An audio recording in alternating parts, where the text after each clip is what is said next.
अस्सलाम वालेकुम dear student. आज का हमारा जो लेक्चर है वो है आइल्स रीडिंग मॉड्यूल के बारे में। मैंने आपको बताया था कि आइल्स में एक्चुअली 4 सेक्शन होते हैं, 4 modules, listening module, reading module, writing module and speaking module. अब डिफरेंट टीचर स्टार्ट लेते हैं डिफरेंट मॉड्यूल से, मोस्टली जो स्टार्ट लेते हैं लिसनिंग से, फिर रीडिंग, फिर राइटिंग एंड फिर स्पीकिंग। बास टीचर पहले स्टार्ट लेते हैं स्पीकिंग मॉड्यूल से। बाकी तो कोई सीक्वेंस है तो नहीं, ये तो हम समझ सकते हैं कि जिस भी मॉड्यूल को आप पहले कवर करना चाहे क्या है वो, हम वहाँ से स्टार्ट ले सकते हैं। लेकिन मैंने रीडिंग से मॉड्यूल से स्टार्ट लिया। ऑलरेडी मैं 2-3 लेक्चर कर चुका हूँ और वो आप देख के आ जाए तो कि आपको बेसिक आइल्स के बारे में चीज़ें क्लियर हो ऑलरेडी। आज तो हम सिर्फ बात करने वाले हैं रीडिंग मॉड्यूल के बारे में, ठीक है। पहली चीज़ जो कि मैं आपको बताना ज़रूरी समझता हूँ कि आपको कुछ चीज़ें क्लियर होनी चाहिए, राइट। पहली बात तो ये है कि चूँकि मैं थोड़ा ओवरव्यू दे दूँ आपको कि रीडिंग मॉड्यूल का पर्पस, मकसद क्या है, वो क्यों हमारे रीडिंग स्किल को चेक करना चाहते हैं। तो इसका आंसर है to assess reading comprehension, main idea, details, opinions and logical understanding। वो हमारी जो रीडिंग स्किल है, वो हमारे रीडिंग कम्प्रिहेंशन को चेक असेस करना चाहते हैं एग्जामिनर्स के मेन आइडियाज़ को, डिटेल्स को, ओपिनियंस को, लॉजिकल अंडरस्टैंडिंग को, क्या हम वाकई चीज़ों को लॉजिकली समझ सकते हैं कि नहीं, लोगों के या राइटर के ओपिनियन को समझ सकते हैं कि नहीं, या कोई चीज़ डिटेल में लिखी गई हो उसको हम इजीली स्कैन कर सकते हैं कि नहीं। तो इसीलिए कम्प्रिहेंशंस रीडिंग स्किल्स को, मेन आइडियाज़ जो हम निकालते हैं रीडिंग के ज़रिए, जैसा कि स्किमिंग के थ्रू जो हम करते हैं, वो चेक करना चाहते हैं। Actually, they want to know about our reading skills, right? Whether we are a good reader or not. इस पर्पस के लिए वो हमारी रीडिंग स्किल को चेक करना चाहते हैं। टाइमिंग की बात की जाए तो टोटल जो रीडिंग का सेक्शन होता है, इसका 60 मिनट्स टाइमिंग होता है। कितना? 60 मिनट्स टोटल टाइम होता है। और 60 मिनट्स में टोटल आपने 40 क्वेश्चन को करेक्ट करना होगा, आपने अटेम्प्ट करना होगा 40 क्वेश्चंस को। और ये जो 40 क्वेश्चन होते हैं ना, जो रीडिंग सेक्शन में पैसेजेस, 3 पैसेजेस होते हैं, 3 आर्टिकल समझ ले, ऐसे समझ ले, 3 पैसेजेस होते हैं, राइट। हर पैसेज का ना यूँ समझे कि हर पैसेज में डिफरेंट क्वेश्चन आते हैं। बाज़ में आते हैं क्वेश्चन जो है वो 15, बाद में 10, बाद में 12, राइट। ओवरऑल सारे 3 पैसेज को मिला के, और हर एक पैसेज का याद रखें क्योंकि 60 मिनट टाइम है, हर एक पैसेज का 3 पैसेजेस है, हर एक पैसेज का 20 मिनट्स टाइम होता है, राइट। वर्ज़न की बात की जाए तो एक एकेडमिक होता है, एक जनरल ट्रेनिंग होता है। तो reading, academic reading, general reading में भी फ़र्क होता है। चलो थोड़ा आगे चलते हैं ताकि मैं आपको टेक्स्ट की टाइप्स बता सकूँ। जैसे कि मैंने आपको बताया कि एकेडमिक रीडिंग जो होता है, यहाँ पे पैसेजेस लिए जाते हैं फ्रॉम जर्नल्स, बुक्स, मैगज़ीन, जितने भी रसाले होते हैं, मैगज़ीन्स या किताबें जो जर्नल्स शाया होते हैं, पब्लिश की हो जाती है ना जर्नल्स, डिफरेंट जर्नल्स, वहाँ से वो एक्चुअली उठाते हैं passages, right, articles, paragraph. For example, मिसाल के तौर पर द हिस्ट्री ऑफ इंटरनेट, या you can say animal intelligence, the history of internet in animal intelligence. तो ये एक ऐसा एकेडमिक पैसेज है, आर्टिकल है, ठीक है, पैराग्राफ होगा जो कि बुक्स, मैगज़ीन या जर्नल से लिया गया होगा, राइट। नेक्स्ट है जनरल ट्रेनिंग। जनरल ट्रेनिंग का जो रीडिंग होता है वो रियल लाइफ मटेरियल्स के ऊपर बेस होता है। इनकी बुनियाद एक्चुअली वो लेते हैं जो हमारी हकीकी ज़िंदगी, रियल लाइफ मटेरियल्स जो हैं, जैसा कि एड्स हो गया एडवर्टाइजमेंट से, या जो नोटिसेस है या ऑफिस डॉक्यूमेंट्स है, जो कि हमारे रियल लाइफ मटेरियल्स से ही क्या रिफ्लेक्ट करते हैं, वहीं उन्हीं चीज़ों से उठा के हमसे वो हमारे सामने रख लेते हैं। मिसाल के तौर पर मैं अगर आपको बता दूँ, रेंटिंग एन अपार्टमेंट या applying for a job, right. Apartment को रेंट करना, इसके बारे में कोई पैसेज है, या जॉब के लिए अप्लाई करना। तो ये सारे रियल लाइफ मटेरियल्स हैं। तो इसलिए एकेडमिक रीडिंग में, जनरल रीडिंग में यही फ़र्क है, ठीक है? जनरल में जनरल टॉपिक्स उठाए जाते हैं, एकेडमिक रीडिंग में एकेडमिक चीज़ों से, बुक्स, मैगज़ीन, जर्नल से आर्टिकल्स उठाते हैं। बाकी कोई ख़ास फ़र्क इन दोनों में है ही नहीं, ठीक है? चलो क्वेश्चंस टाइप को थोड़ा देख लेते हैं कि क्वेश्चंस टाइप्स जो है वो किस तरह और कितनी है। देखो 7 किस्म के क्वेश्चन टाइप्स का आप सामना कर सकते हो आइल्स रीडिंग में। इनमें से सबसे कॉमन जो है मल्टीपल चॉइस क्वेश्चन, एमसीक्यूज जो होते हैं ना, मल्टीपल चॉइस क्वेश्चन, ये भी आ सकते हैं। True false not given question, कोई आर्टिकल दिए, इसके बारे हम हर एक को डिटेल में फिर देखेंगे, राइट? फिलहाल मैं आपको बता दूँ कि फॉर एग्ज़ाम्पल ये सेंटेंस ट्रू है या ये स्टेटमेंट जो पैराग्राफ के बारे में दिया गया है, ये फ़ॉल्स है या ट्रू है या नॉट गिवन है, ठीक है? दिया गया ही नहीं। तो इस तरह भी क्वेश्चन आ सकते हैं। मैचिंग हेडिंग्स, ये भी आ सकते हैं, हेडिंग को मैच करना, राइट? सेंटेंस कंप्लीशन, सेंटेंस में जैसा कि कोई ब्लैंक होगा, वहाँ पे स्पेस होगा ब्लैंक, जिसको कुछ चीज़ मिसिंग हो गई होगी, तो फिर आपने पैराग्राफ चूँकि पढ़ा होगा तो आप सेंटेंस कंप्लीशन करोगे, कंप्लीट करोगे उसी वर्ड्स को वहाँ पे लिख के। नेक्स्ट है समरी या टेबल कंप्लीशन, समरी कंप्लीशन या you can say table completion, जो कि आप कर सकते हैं अगर आपने पैसेज पढ़ा हो डिटेल में। डायग्राम लेबलिंग, ठीक है? डायग्राम होगा, कुछ चीज़ें लिखी गई होगी ऑलरेडी वहाँ पे, कुछ चीज़ें वहाँ पे नहीं होगी, आपने लेबल करना होगा वर्ड्स उनके साथ लेके। एक है शॉर्ट आंसर्स, ये भी तो 7 तरह के क्वेश्चन आते हैं। शॉर्ट आंसर्स, सवालों का शॉर्ट आंसर लिखना, जो कि आप कर सकेंगे क्योंकि ऑलरेडी आपने पैसेज पढ़ा होगा। अब ये जितनी भी क्वेश्चन है वो क्या करते हैं, हर एक क्वेश्चन क्या करता है, हम टेस्ट करता है क्या हमारी scanning, scamming and comprehension skill को, कि क्या हमारे अंदर स्कैनिंग स्किल है कि नहीं है, या स्किमिंग स्किल है कि नहीं है, या कम्प्रीहेंशन रीडिंग स्किल है कि नहीं है। ये हमारे इन्हीं स्किल्स को टेस्ट करते रहते हैं। मैं इन सब के बारे में अलग डिटेल में वीडियो बनाऊंगा। फिलहाल आपको मैं शॉर्टकट समरी दे दूं कि ये चीज़ें है क्या, ठीक है? रीडिंग स्किल्स जो है, इनमें सबसे पहले आता है स्केमिंग। स्केमिंग का जो रीडिंग स्किल है, इसका मतलब है quickly grab the main idea, ठीक है? जल्दी से, फॉर एग्जांपल किसी भी आर्टिकल को, ऐसे को आपने उठाया और आप नहीं जानते कि ये जो पैसेज है, ये जो पैराग्राफ है, ये किस चीज़ के बारे में है, इसका सेंट्रल मेन आइडिया क्या है। तो स्किमिंग में हम जल्दी रीडिंग करते हैं ताकि हम जल्दी-जल्दी क्या करें, जितना क्विकली हो सके हम ग्रैब कर सकें मेन आइडिया को, ठीक है? मेन बुनियादी मरकज़ी आइडिया को। तो स्किमिंग के थ्रू हम ये कर सकते हैं, ठीक है? हमें स्किमिंग करनी होगी thoroughly from start to the end passage की।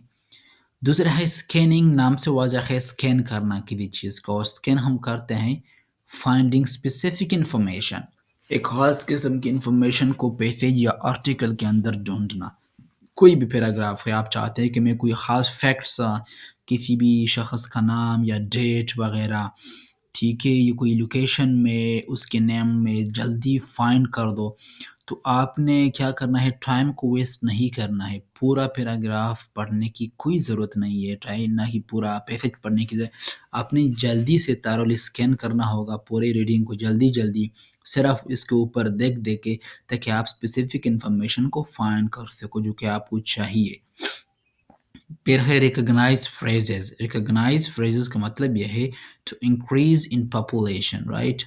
अब इंक्रीज इन पॉपुलेशन, ये भी एक फ्रेज है, ये भी क्या है, एक फ्रेज है। अब पैराफ्रेज इसका ये भी हो सकता है पॉपुलेशन ग्रोथ।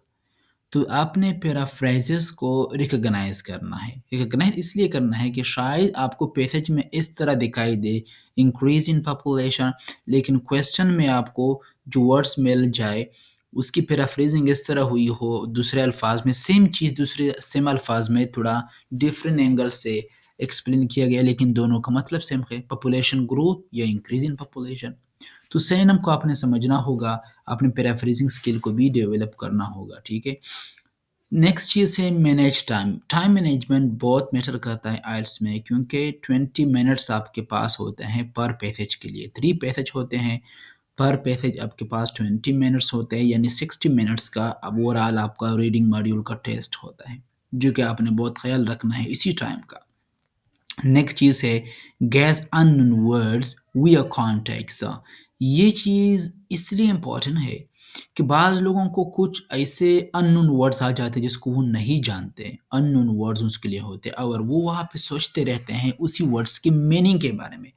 देखो, आपने अगर आपको किसी भी अननोन वर्ड्स की एग्जैक्ट मीनिंग नहीं आती, फिर आपने गेस करना है, अंदाज़ा लगाना है कॉन्टेक्स्ट के थ्रू।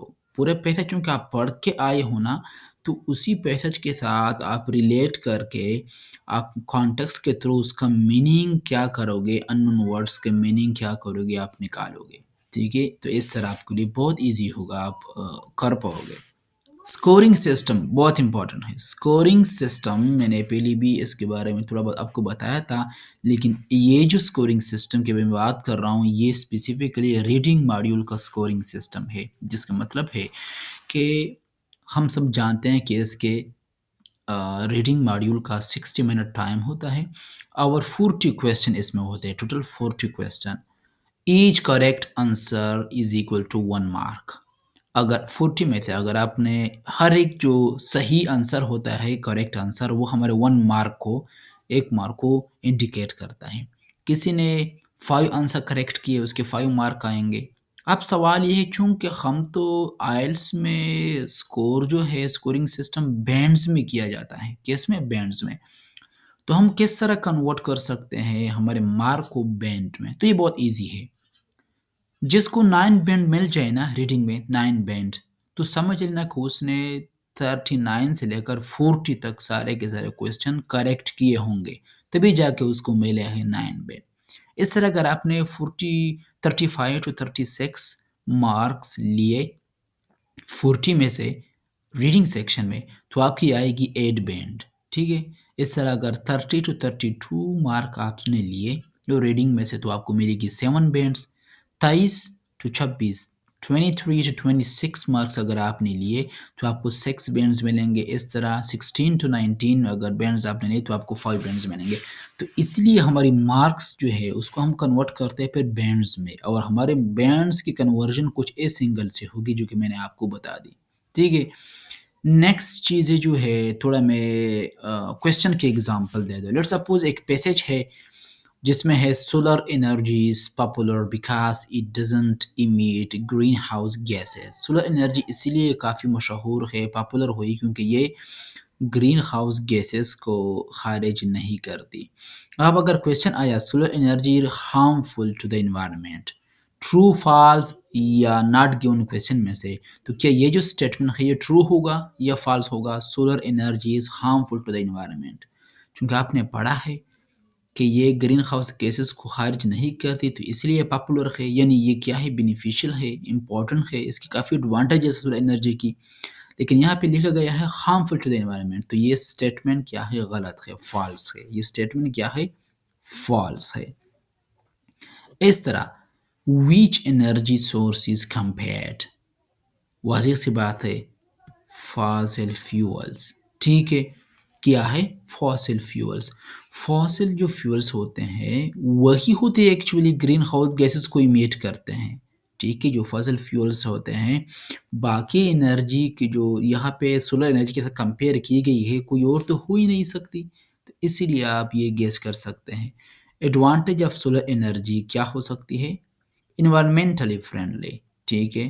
क्योंकि ग्रीन हाउस इफ़ेक्ट नहीं करती। अब ये कुछ चीज़ें अब हमने इनडायरेक्टली यहाँ पे पुट किया क्योंकि हमने यहाँ से आइडिया मिल गया हमें। तो इसलिए क्वेश्चंस कुछ इस तरह आएँगे, ठीक है? कुछ इस तरह होंगे।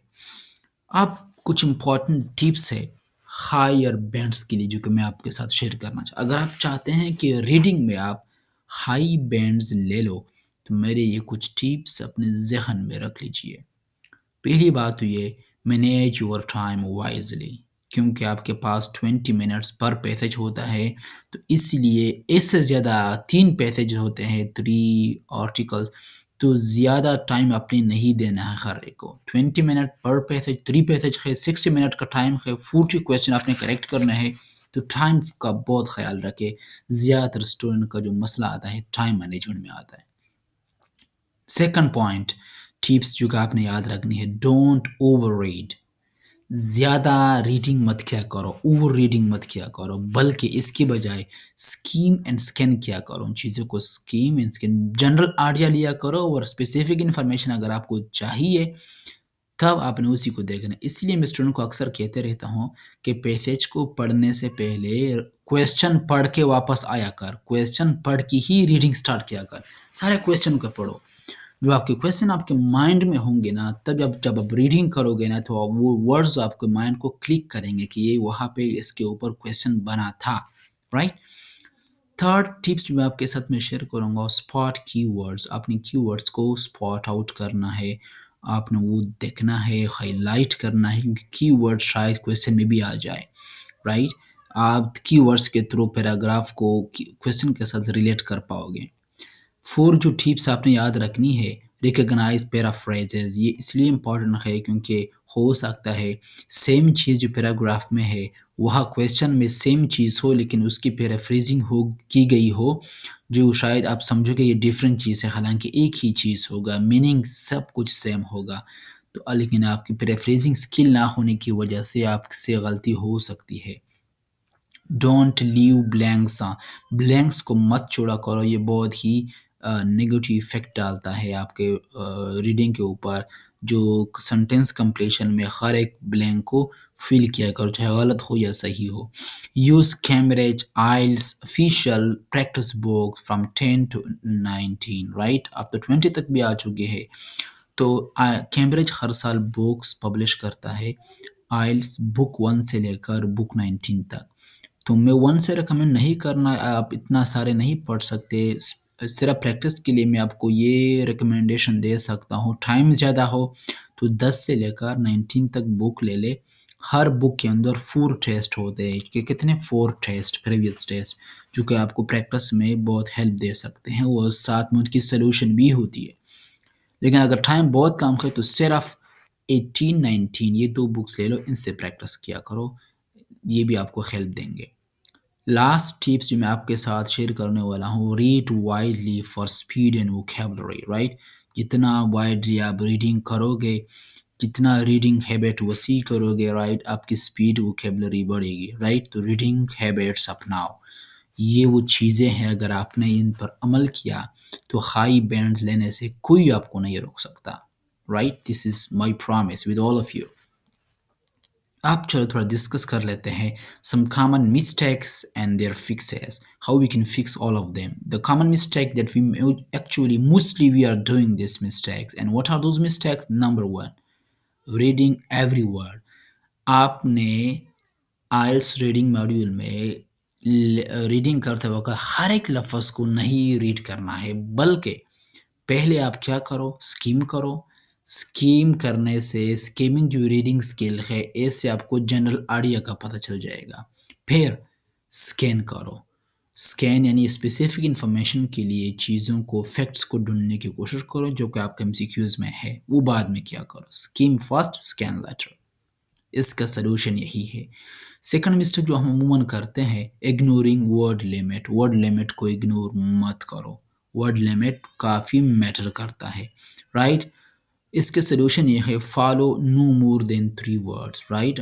फॉर एग्जांपल ब्लैंक्स में वो आपसे मांगते हैं, तो ऐसा ना हो कि आप वो ज़्यादा या कम उसने आपसे मांगे हैं कि आप 3 वर्ड्स या 3 से ज़्यादा वर्ड्स आपने नहीं लिखने हैं, right. No more than 3 words, और आप ब्लैंक में वहाँ पे जाके 3 से ज़्यादा वो वर्ड्स लेके आ गए, ठीक है, आप करेक्ट हो, लेकिन मोर देन 3 लिखने की वजह से आपका आंसर गलत होगा। ये जब मैं आपके सामने लेके आऊँगा ना, पूरा का पूरा रीडिंग पैसेज, फिर आपको मज़ीद ईज़ी हो जाएगा, जो कि हम इसके ऊपर प्रैक्टिस करेंगे कल के नेक्स्ट लेक्चर में। नेक्स्ट जो चीज़ है, mistake, not transferring answer, right. जो थर्ड मिस्टेक है, हम लोग आंसर को ट्रांसफ़र नहीं करते। पहले ये था ना कि पेपर बेस हुआ करता था, राइट। वो अभी भी बहुत सारी जगहों पे पेपर बेस है, वहाँ पे ना आपने फिर जो असल में की आंसर की होती है ना, वहाँ पे आपने ट्रांसफ़र करना होगा आंसर को, ठीक है। तो इसलिए जो कंप्यूटर बेस है वहाँ पर तो हम डायरेक्टली लिख लेते हैं, वो कोई इश्यू नहीं है। ये मिस्टेक कंप्यूटर बेस में नहीं आता, लेकिन वहाँ पे सिर्फ़ स्पेलिंग का ख़्याल रखना, ठीक है? तो इसका सॉल्यूशन है कि आप डायरेक्टली वहाँ पे लिखा करें, ना कि दूसरी जगहों पे लिखा करें, राइट? दूसरी बार आपने यहाँ पर भी लिख लिया और साथ में की में भी आपने फिर लास्ट में ट्रांसफ़र किया, क्योंकि रीडिंग सेक्शन में ये है कि पहले ये था, लेकिन आप तो कंप्यूटर बेस में तो डायरेक्टली सब कुछ आपने वहाँ पे लिखना होगा। तो डायरेक्टली वहाँ पे लिखा करें, ठीक है? आंसर को छोड़े मत, राइट? ऐसा ना हो कि आप यहाँ पे छोड़ के आ गए कि मैं बाद में ट्रांसफ़र कर दूँगा। No, you shouldn't do that. Last mistake जो हम अमूमन करते हैं, confusing false and not given question. हम कन्फ्यूज़ कर लेते हैं नॉट गिवन या फॉल्स को, ठीक है? अब वो सोचते हैं कि शायद ये वहाँ पे था ही नहीं, तो नॉट गिवन लिख लेते हैं। कभी-कभार वो फॉल्स होता है, तो इसलिए अंडरस्टैंड किया करो कॉन्ट्रडिक्शंस लॉजिक को जो पढ़ते वक़्त, ठीक है? कि क्या इसके अंदर कंट्रास्ट आ रहा है, क्या कॉन्ट्रडिक्शन दोनों के माबीन ये पैसेज पैराग्राफ के अंदर आ रही है। You need to understand this, right, logically. ये मिस्टेक्स है जो कि हम अमूमन करते हैं। शायद ये मैंने बेसिक मॉड्यूल के बेसिक चीज़ें आपको सब कुछ समझाए, स्कोरिंग सिस्टम, पर्पस क्या है, कुछ रीडिंग स्केल जो मैं आपके सामने प्रीवियस टेस्ट लेके आऊँगा कल के नेक्स्ट लेक्चर में, तो आप ये सारी चीज़ें इजीली रिलेट कर पाओगे, ठीक है? साथ में मैं इनके साथ रिलेट भी करता रहूँगा, ठीक है? So this was all for today. Thank you so much. Take care. If you have any kind of question, you can ask me in the comment section. Take care.